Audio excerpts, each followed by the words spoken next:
The galaxy was very quiet in the months after Harmony.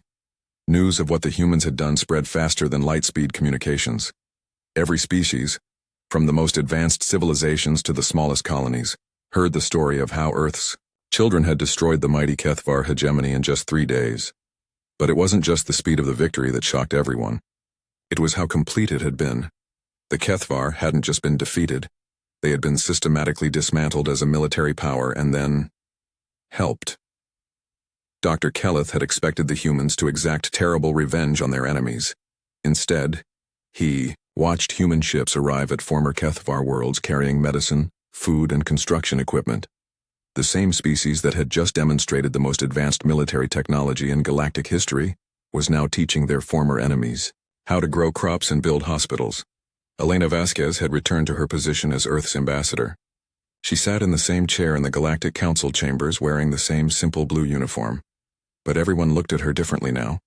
When she spoke, the entire chamber fell silent. The Zephyrian refugees have chosen to settle on New Harmony, she reported during one session. The planet has similar crystal formations to their original world. Human terraforming teams are working with Zephyrian singers to help the crystals grow into proper song cities. She paused to check her notes. We estimate it will take about 50 years to fully restore their civilization. The Zephyrians are very pleased with the progress so far. Ambassador Fexton of the Centauri raised one of his forearms. What about the Kthvar populations? There are reports of massive aid shipments to their worlds. Elena smiled, and several ambassadors shifted uncomfortably in their seats. They had learned to be wary of human smiles. The former Kthvar territories are experiencing some difficulties, she said. Their military government wasn't very good at civilian infrastructure. Most of their worlds lack adequate medical facilities and food distribution systems. So you're helping them? Of course, they're people in need. That's what we do. The simple answer somehow made everyone more nervous than threats would have. The humans had demonstrated they could destroy civilizations. Now they were proving they could rebuild them just as easily. Commander Thexai was no longer a commander. He was a maintenance worker on a small Kthvar colony world, cleaning sewage treatment plants that the humans had built for his people. It was humiliating work, but it was better than being dead. He had been given a choice after the surrender: stand trial for war crimes or accept exile and do honest work for the rest of his life. He had chosen exile. Every day, he worked alongside humans who treated him with polite professionalism. They taught him how to maintain the water purification systems. They showed him how to repair the atmospheric processors. They even paid him a fair wage for his labor. It was the kindness that hurt the most. He had spent his life believing that strength meant domination, that power meant the right to take whatever you wanted. The humans had more power than anyone, but they used it to build instead of destroy. Late at night, when the humans thought he was asleep, Thexai would sometimes hear them talking. They spoke in quiet voices about their families back on Earth, about the books they were reading, about their hopes for the future. They seemed so ordinary. It was hard to believe these were the same beings who had made his mighty fleet disappear like morning mist. The story of what happened at Harmony spread through the galaxy, but it grew in the telling. Different species added their own details and interpretations. The basic facts remained the same, but the meaning changed depending on who was telling it.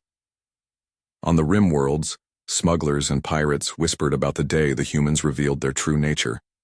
They said Earth's children could make ships invisible, could appear anywhere instantly, could destroy entire fleets without firing a shot. In the academic centers, professors debated the implications of human military technology. How long had they been hiding such advanced capabilities? What other secrets did they keep? The old files about Earth's history were unsealed and studied with new urgency. But it was in the nurseries and schools that the most important version of the story took shape. Parents across the galaxy told their children about the kind humans, who rescued refugees and built hospitals, but who would become terrible and swift if anyone hurt innocent people. A young Kthvar child named Lixara lived with her grandmother on one of the worlds that was now under human protection. The humans had built a school there, and human teachers worked alongside local educators to help the children learn. One day Lixara asked her teacher about the old days, when the Kthvar ruled many worlds. "Grandmother says we used to be very powerful," the child said. "She says we had huge fleets and everyone was afraid of us." The teacher, a human woman named Mrs. Patterson, knelt down to speak with Lixara at eye level. "Your grandmother is right," she said gently. "The Kthvar did have powerful fleets, but what do you think real power is? Lixara thought about this. Being strong enough to make people do what you want? Mrs. Patterson shook her head. Real power is being strong enough to protect people who can't protect themselves.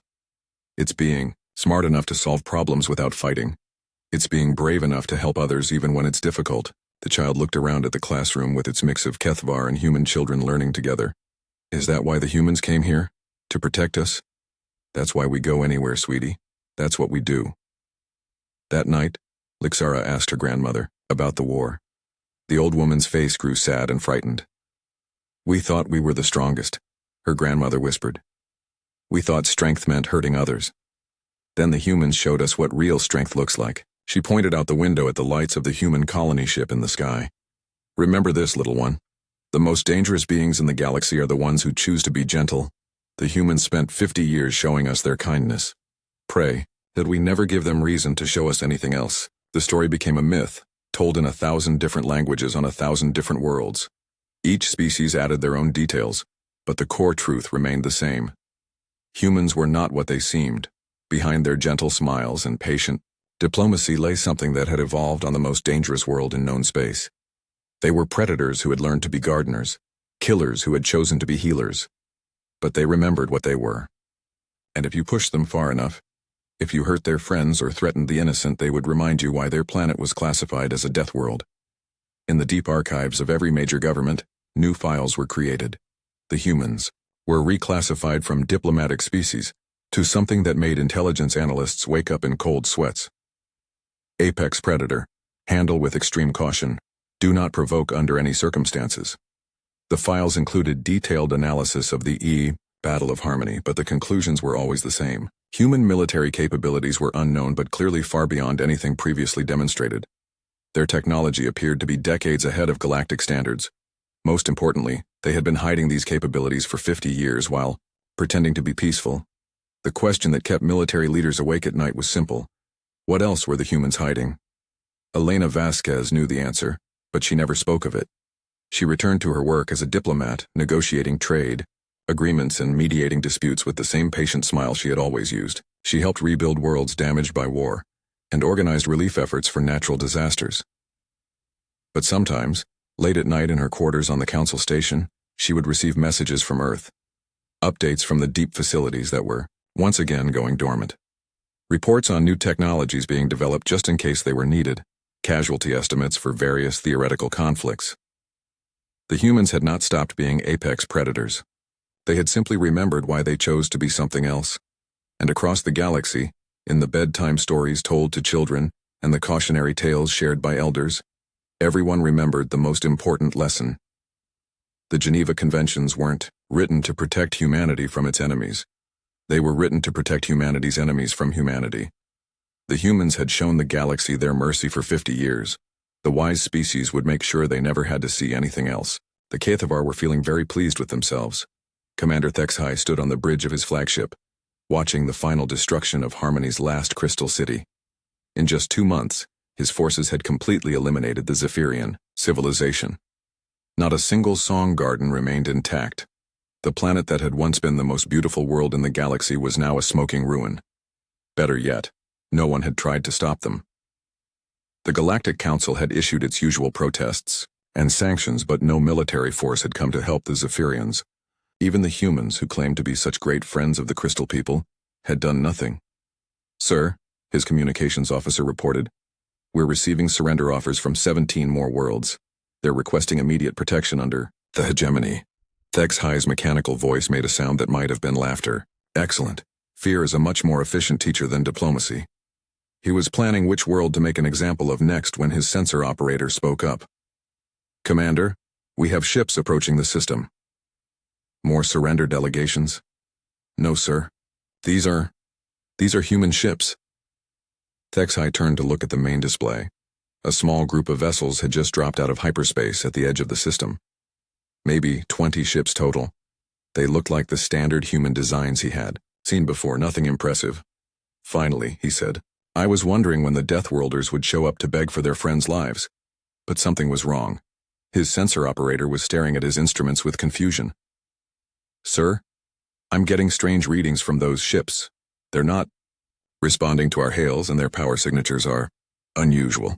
Kthvar looked more carefully at the display. The human ships were moving in a formation he didn't recognize. They weren't approaching like diplomats or merchants. They were moving like, "Sir," another operator called out. More ships just arrived. A lot more ships. The display updated to show the new contacts. 50 human vessels, then 100, then 200. Ships kept appearing until the edge of the system was filled with human fleet signatures. Kthvar felt the first touch of unease. This was more ships than humans were supposed to have.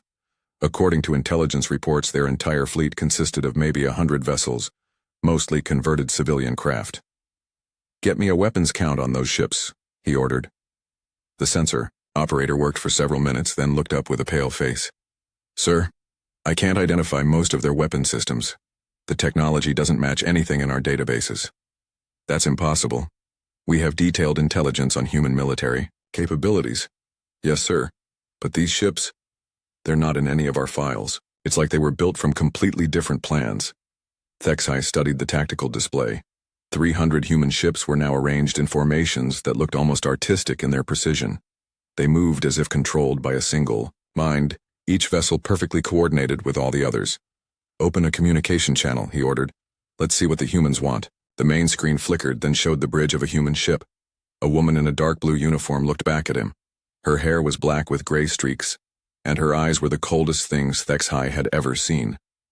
"This is Admiral Chen of the Terran Defense Force," she said.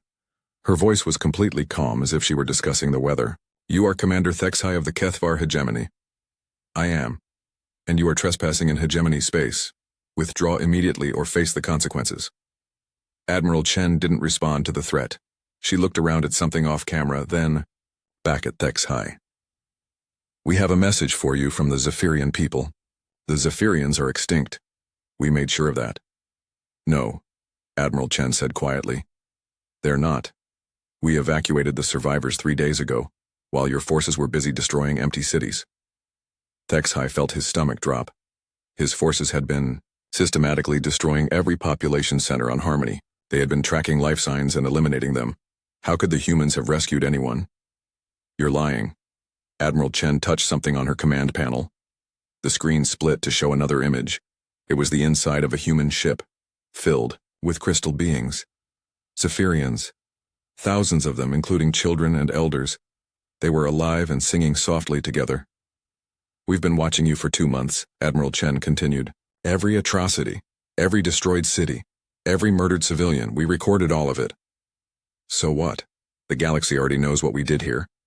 "It was meant to be seen." Admiral Chen nodded. "Yes, you wanted everyone to see what happens to those who refuse to submit to you. You wanted to teach the galaxy about fear." She leaned forward in her chair, and Kthvar saw something in her eyes that made him step backward. "Now we're going to teach you something. We're going to show you what happens when you hurt our friends." The communication ended abruptly. Kthvar immediately turned to his weapons officer. "Target their ships, all batteries, maximum power." But before his forces could fire, something impossible happened. The human ships simply disappeared, not into hyperspace. They just vanished from the sensors completely. "Where did they go?" Kthvar shouted. His sensor operator was frantically checking his instruments. "I don't know, sir. They were there and then they weren't." Alarms began sounding throughout the Kthvar fleet. Ships were reporting system failures, communication, blackouts, and strange energy readings. Then the first ship exploded. It wasn't hit by weapons fire, it just came apart, as if something had torn it into pieces from the inside. Then a second ship exploded, then a third. "Sir," the communications officer called out, "we're losing ships throughout the fleet. I can't reach half our vessels." Kthvar watched in horror as his mighty armada was systematically destroyed. Ships that had conquered dozens of worlds were being eliminated with surgical precision. But he couldn't see what was attacking them. Then the human ships reappeared, but they were everywhere at once. They moved through the Kthvar fleet like ghosts, appearing just long enough to destroy a target, then vanishing again. It was like fighting shadows. The battle, if it could be called that, lasted exactly 72 hours. When it was over, 90% of the Kthvar fleet was gone. The survivors found themselves surrounded by human ships that had appeared as if from nowhere. Kthvar's flagship was badly damaged, but still operational. He stood on his bridge, looking at the tactical display in disbelief. How was this possible? The humans were supposed to be peaceful. They weren't warriors. They didn't even have a real military. Admiral Chen's face appeared on his screen again. She looked exactly the same as before. Calm, professional, completely untroubled by the destruction she had just orchestrated. "Commander Kthvar," she said, "do you surrender?" Kthvar's pride warred with his survival instinct. His fleet was destroyed. His forces were scattered or dead. But admitting defeat to these peace-loving humans was unthinkable. "The hegemony does not surrender," he said through gritted teeth. Admiral Chen nodded as if she had expected this answer. "Very well. You wanted to show the galaxy what extinction looks like. We thought we'd show you." She touched her command panel. Again, Kthvar's sensors showed human ships moving toward every Kthvar world in the system. Not just the military targets, but the colonies, the outposts, the civilian settlements. "Wait," Kthvar said quickly. "What are you doing?" "You spent 2 months teaching the Zephyrians about fear," Admiral Chen replied. "Now you're going to learn about it yourself. The difference is we won't take 2 months. The first Kthvar colony vanished from the sensors. Then the second, then the third. They weren't being destroyed by weapons. They were simply being removed, as if they had never existed at all." "Stop," Kthvar screamed. "I surrender. The hegemony surrenders." Admiral Chen paused, her finger hovering over the command panel. "Do you? Do you really?" "Yes. Yes, we surrender completely. Just stop!" Admiral Chen studied him for a long moment. Then she nodded to someone off camera. "The attacks on the colonies stopped." "The terms of your surrender are simple," she said. "The Kthvar hegemony is dissolved. All occupied worlds are to be evacuated immediately. Your military forces will be disbanded. Your leaders will stand trial for crimes against sentient beings. And if we refuse?" Admiral Chen's expression didn't change, but somehow she seemed even more frightening than before. "Then we'll finish what we started. And when we're done, the galaxy will remember the Kthvar the same way they remember the Zephyrians." As a cautionary tale. The transmission ended, leaving Kthvar alone with the ruins of his empire and the terrible knowledge that the humans had been holding back for 50 years. Not because they were weak, because they were the most dangerous thing in the galaxy, and they had been choosing to be kind. Dr. Kthvar had been studying humans for 20 years, but he had never seen anything like this. From his observation post near the edge of the Sol system, he watched ship after ship arrive from across the galaxy. Thousands of them, all heading toward the blue and white planet that humans called home. At first it looked like a normal recall. Many species did this from time to time, bringing their people home for cultural celebrations or important meetings. But as the days passed, Dr. Kthvar noticed something strange. The ships weren't just visiting Earth, they were staying. More troubling was what was happening to the ships themselves. The moment they entered Earth's orbital space, they would disappear behind the planet or moon for several hours. When they came back out, they looked different. Dr. Kthvar adjusted his sensors and tried to get better readings. The human ships had always been built for peaceful purposes. Medical vessels designed to treat injured beings from different worlds. Cargo ships made to carry food and supplies to disaster areas. Research vessels equipped with the best scientific instruments in the galaxy. But now those same ships had strange new additions. Hull plating that his sensors couldn't identify. Weapon ports where rescue equipment used to be. Power readings that made no sense for civilian vessels. "This is very disturbing," Dr. Kthvar said to his assistant, a young Rigelian named Opskar. "The humans are modifying their entire fleet." Opskar looked at the sensor readings with his large compound eyes. "Maybe they're just upgrading their technology? Humans are always improving things." Dr. Kthvar wasn't convinced. He had requested permission to visit Earth and observe the changes directly, but his application had been denied. For the first time in 50 years, the human government was refusing visitors. They claimed it was for system maintenance, but Dr. Kthvar suspected the truth was more complicated. He wasn't the only one who was worried. Intelligence services across the galaxy were trying to figure out what the humans were doing. Spy satellites attempted to scan Earth from long range, but they found nothing. The planet was somehow blocking all detailed observations. What they could see was concerning enough. The industrial output of Earth had increased by 400% in just 2 weeks. Factories that had been closed for decades were running at full capacity. Mining operations on asteroids throughout the Sol system had expanded overnight.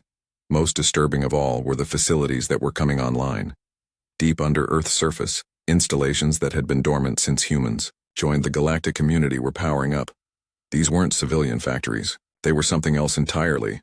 Admiral Fexton of the Centauri Defense Force had fought in 3 wars and survived encounters with space pirates, rogue AI systems, and hostile aliens. But the intelligence reports about Earth made him more nervous than any of those experiences. "Look at these energy signatures," he told his staff, pointing at the holographic display. "These readings are coming from inside mountains under ice caps beneath the ocean floor. The humans built military installations all over their planet, then sealed them away when they joined the Council." His aide, a young officer named Yexrin, studied the data. Why would they build so much and then abandon it? Admiral Fexton was quiet for a long moment. He was old enough to remember the early days of human contact.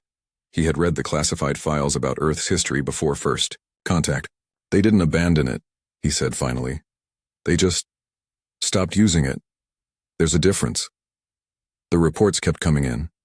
Human personnel across the galaxy were returning to Earth, but they weren't the same people who had left. The few who were spotted during transit stops looked different. They moved with a precision that hadn't been there before. They spoke in clipped, efficient sentences. Most disturbing of all, they had stopped smiling.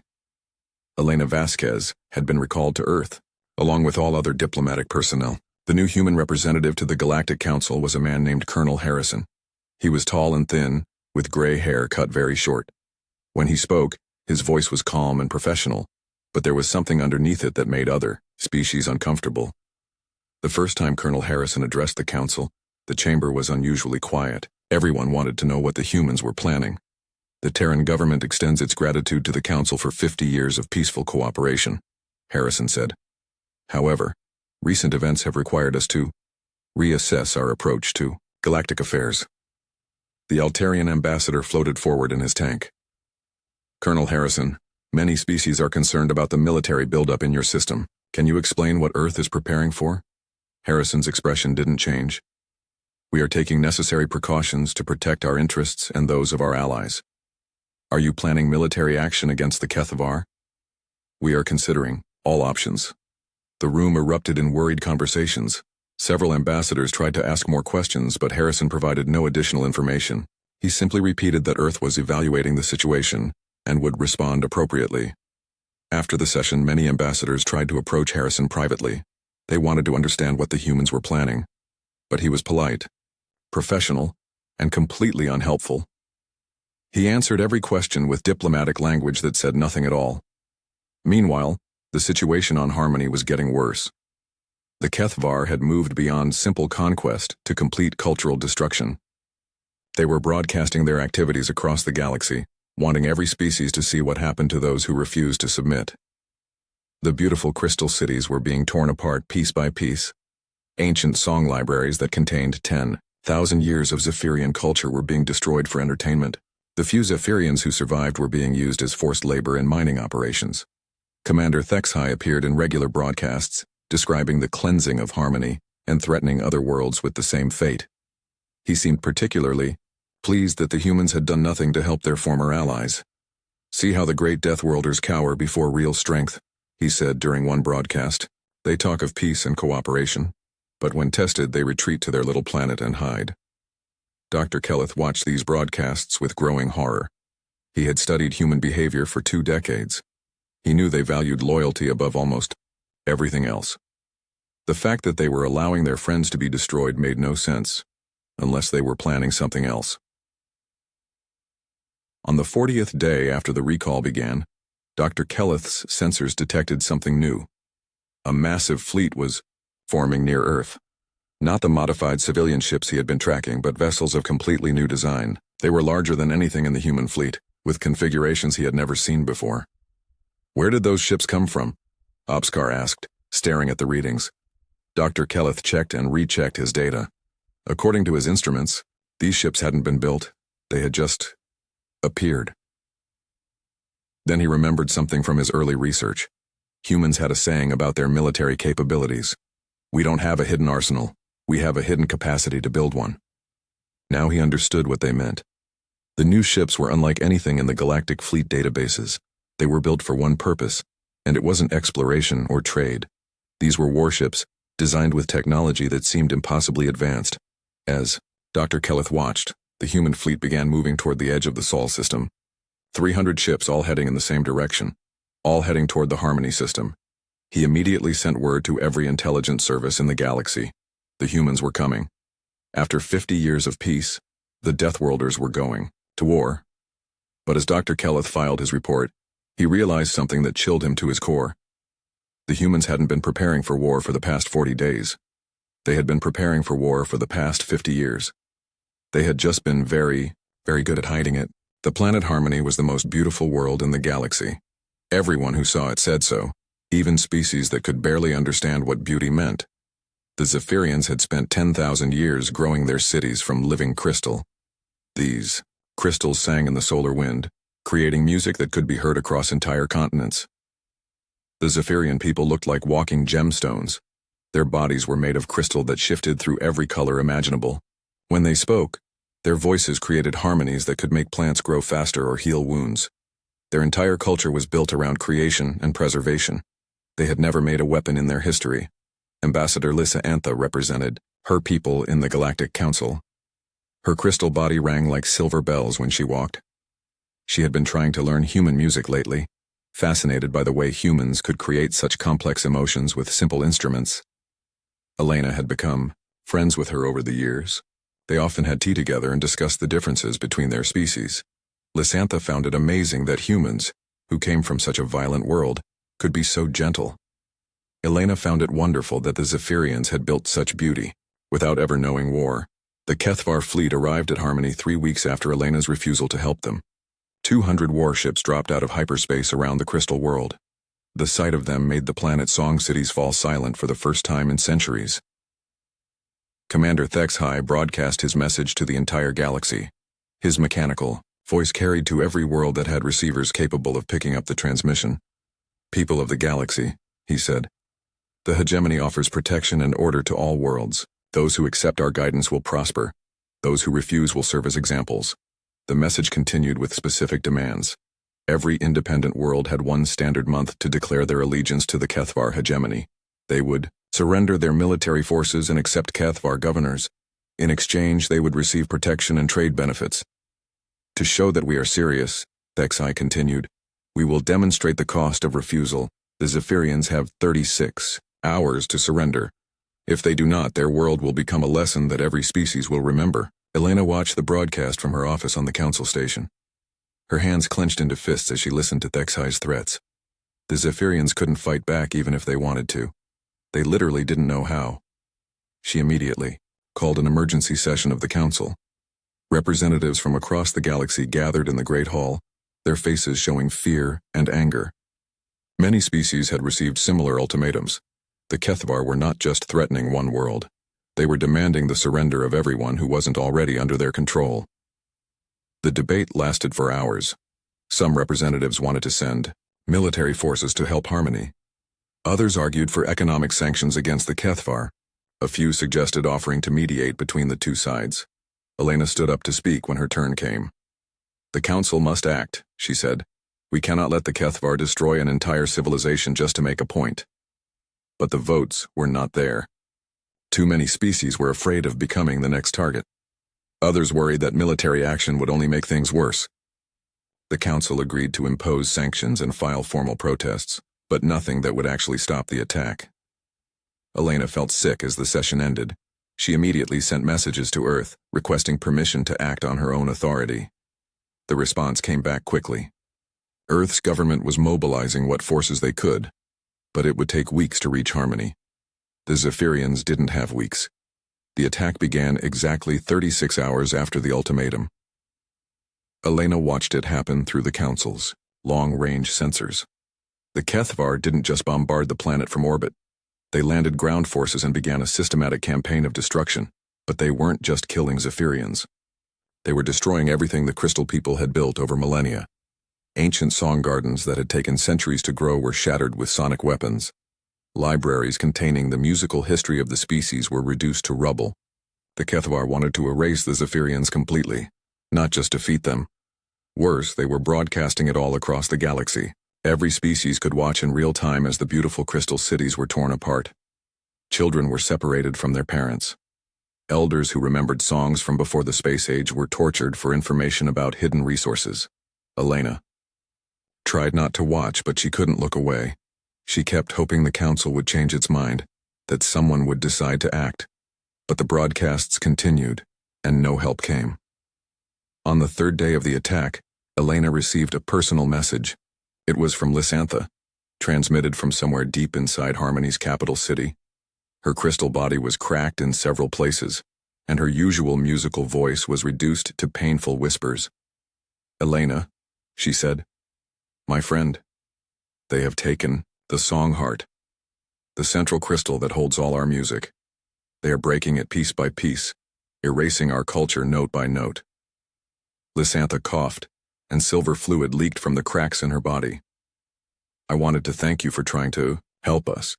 You and your people showed us kindness when others were afraid. I hope someone will remember our songs when we are gone." The transmission ended abruptly. Elena stared at the blank screen for a long time. Her hands were shaking. She sent another message to Earth, this one marked with the highest priority, codes. She explained what was happening on Harmony.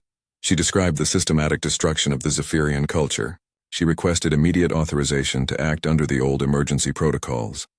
The response took 6 hours to arrive. When it came, it was not from the civilian government. It was from deep inside the mountain bunkers where Earth's military leadership had waited patiently for 50 years. "Authorization granted," the message read. "Begin Phase 1 immediately. Geneva Conventions suspended by emergency order. All human ships are to return to Sol system for reassignment. Tell the galaxy we're coming." Elena read the message 3 times to make sure she understood it correctly. Then she opened channels to every human ship, station, and colony in the galaxy. "This is Ambassador Vasquez," she said. "All human personnel are to return to Earth immediately. This is not a drill. Priority Alpha protocols are now in effect." Across the galaxy, human ships began changing course. Rescue vessels left disaster zones. Medical ships abandoned their patients to local doctors. Trade ships dumped their cargo and headed for the nearest hyperspace routes to Sol. Other species noticed the sudden movement but didn't understand what it meant. Humans had always been peculiar about their home system. Maybe this was just another of their strange cultural practices. But the older species, the ones who had been around when humans first joined the galaxy, began checking their archives. They looked for files that had been sealed for decades. Files that contained information about humanity's past. What they found made them very afraid. Elena sent one final message to Lysantha, though she didn't know if her friend was still alive to receive it. "Hold on," she said. "Help is coming. The humans are coming." Deep in space, the first human ships were already crossing into Sol system. Behind them, more ships followed. The greatest migration in human history was beginning, as the children of Earth came home to remember what they really were. The Great Hall of the Galactic Council was quiet today. Sunlight from 3 different suns streamed through the crystal dome above, casting rainbow patterns on the polished floor. Representatives from 200 worlds sat in their special chairs, each one built for their unique bodies. Some floated in water tanks. Others hung from the ceiling like colorful bats. A few glowed with their own inner light. In the center of it all sat Elena Vasquez, the human ambassador. She was reading through reports on her datapad, her brown hair tied back in a simple knot. She wore the plain blue uniform that all human diplomats used. Nothing fancy. Nothing that would make other species feel uncomfortable. The Altarian next. To her was twice her size, but spoke in whispers. The Centauri delegate could crush metal with her bare hands, but spent most meetings knitting. This was normal in the council chambers. The strongest species were often the most gentle. Elena had been Earth's voice here for 10 years. In that time, she had helped solve disputes between mining companies and native populations on 17 worlds. She had negotiated trade deals that brought medicine to plague-struck planets. When the Vegan system had their civil war, Elena was the one who convinced both sides to sit down and talk instead of fighting. The other ambassadors respected her. They knew humans were different from most species. Earth was what scientists called a Class 12 death world. Most beings could not even visit it without dying. The gravity would crush their bones. The weather could kill them in minutes. The animals hunted in packs and had sharp teeth designed for tearing flesh. Yet humans who came from this nightmare planet were some of the kindest beings in the galaxy. They ran hospitals on distant worlds. They saved ships that got lost in space. When there was a natural disaster, humans were always the first to volunteer for rescue work. They seemed to have endless patience for solving problems without violence. This confused many species. How could something so dangerous produce people so gentle? Dr. Kthvar, a scientist from the Proxima system, had studied this question for years. He wrote papers about it. He called it the human paradox. In his research, he found that Earth had produced the most deadly predators in known space. Creatures that could run for hours without stopping. Pack hunters with tools and language. Beings that could kill almost anything but chose to heal instead. It is as if, Dr. Kthvar wrote, they have seen so much death that they now value life above all else. Today was different, though. Elena could feel tension in the air. The Kthvar delegation had arrived 3 days ago. They represented 12 worlds that had joined together in something they called the hegemony. Their ships were big and covered in weapons. Their soldiers wore black armor and never took off their helmets. The Kthvar had been growing more aggressive lately. They had taken control of 3 independent worlds in the past year. They said these worlds had requested protection, but everyone knew the truth. The Kthvar simply wanted more territory and resources. Commander HFY led the Kthvar delegation. He was tall and thin with gray skin that looked like metal. His eyes were red and never seemed to blink. When he spoke, his voice sounded like machines grinding together. The hegemony requires assistance, HFY said, standing up from his seat. The outer colonies are experiencing difficulties. We need additional forces to maintain order. Elena looked up from her datapad. What kind of difficulties? Rebellions, terrorism, the usual problems that happen when lesser species refuse to accept proper authority. Other ambassadors shifted uncomfortably in their seats. They all knew what this meant. The Kthvar wanted help crushing anyone who opposed them. We are prepared to offer excellent compensation, HFY continued. The humans are known for their durability. Your soldiers would be perfect for this kind of work. Elena set down her datapad and looked directly at the Kthvar. Commander. Her voice was calm and polite as always. I'm sorry, but Earth cannot provide military forces for colonial suppression. We don't believe violence is the right solution to political disagreements. A sound came from the Kthvar delegation. It might have been laughter, but it was hard to tell with their mechanical voices. You misunderstand, HFY said. This is not a request. The hegemony has certain expectations of its allies. Earth is not part of your hegemony, Elena replied. We are independent members of the Galactic Council. We choose our own actions. The tension in the room grew thicker. Several smaller species looked nervous. They knew what happened to worlds that refused Kthvar demands. But Elena just smiled. It was the same patient smile she used when dealing with difficult trade negotiations. Perhaps we could discuss alternative solutions. The Council has many programs for peaceful conflict resolution. Economic development often solves political problems better than military force. More of that mechanical laughter from the Kthvar. HFY walked closer to Elena's seat. Even sitting down, she was almost as tall as he was standing up. This seemed to annoy him. You Deathworlders, he said, are not as fierce as the stories claim. 50 years of civilization has made you soft, weak. You have forgotten what you really are. Elena's smile never changed. We remember exactly what we are. That's why we choose to be something better.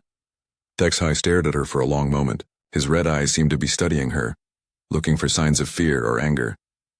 He found neither. Very well, he said finally. The hegemony will remember Earth's cooperation when decisions are made about the future of this galaxy. He turned and walked back to his delegation. They gathered their things and left the chamber without another word. The threat was clear to everyone.